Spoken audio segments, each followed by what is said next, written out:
Candlewick on Brilliance Audio presents the unabridged recording of Mimi by John Newman, performed by Justine, Eyre. Part 1. Chapter 1. Monday, 149 days since Mammy died.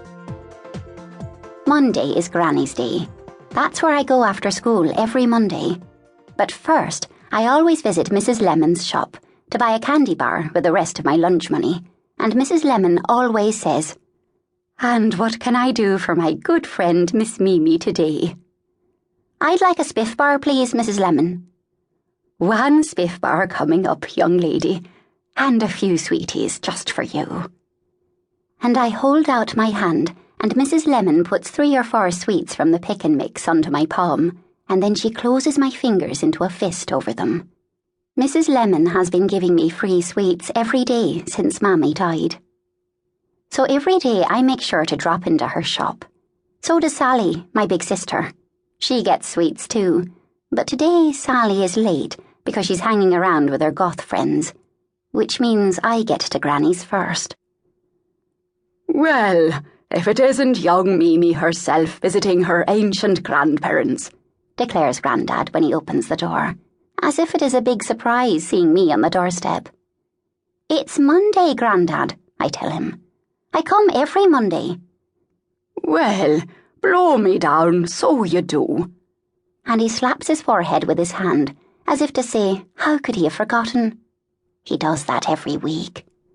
And every week, Granny comes bustling out of the kitchen, wiping her floury hands on her apron, and scolds him. "Well, are you going to let the poor child stand there all day? Come in, Mimi. Don't mind the old fool." Of course, Grandad is not really an old fool. Well, he is old, but he's not a fool. Anyway, he doesn't mind Granny at all.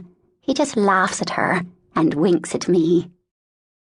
Today, Granny has made chocolate eclairs for me, and for Sally when she turns up, and for Conor.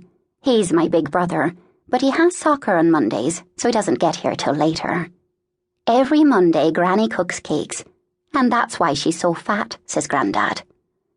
"I am not," she says, in her pretend-to-be-cross voice. "Now, sit down there, Mimi, and I am going to pour you a big mug of hot chocolate to go with those chocolate eclairs." So I sit at the table pushed up against the wall, and Granny puts on the red check tablecloth and the plate with the purple flowers on it, and 6 fresh chocolate eclairs oozing with cream. Grandad reaches for one straight away, but Granny slaps his hand. "Ladies first," she tells him. "Thank you, Granny," I say, as she puts one on my plate first, and on her plate second, and I smile in a ha-ha way at Grandad, who puts on his poor me look. "Now you may have one," Granny tells him, as if he was a naughty little boy. Sally arrives just as I finished my second eclair. "I hope you've left some for me, you greedy pig," she says, and starts stuffing one into her mouth without even putting it on a plate. The cream squashes up her nose, but Granny just laughs. "Who's the pig?" I ask her. But then Grandad drags me away to teach me chess, and we leave Sally and Granny alone to have one of their big, boring chats. This is my second chess lesson. My first lesson was last Monday, and it lasted about 20 seconds because I had to watch my favourite soap opera, Southsiders. I always have to watch Southsiders so that I can fill in Aunt Em on the episodes that she misses.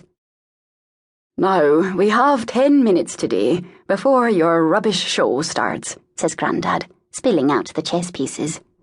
"So let's get cracking." "It's not rubbish, Grandad. It's educational." "Educational, my bottom. Now, what's this piece called?" He holds up this little black upside-down cone. Luckily, I know this one. "It's a prawn, Grandad," I tell him confidently. He laughs. That's how I know I've got it wrong. "No, not a prawn, Mimi. A pawn." Pawn. What's the difference? Sometimes I find adults fuss about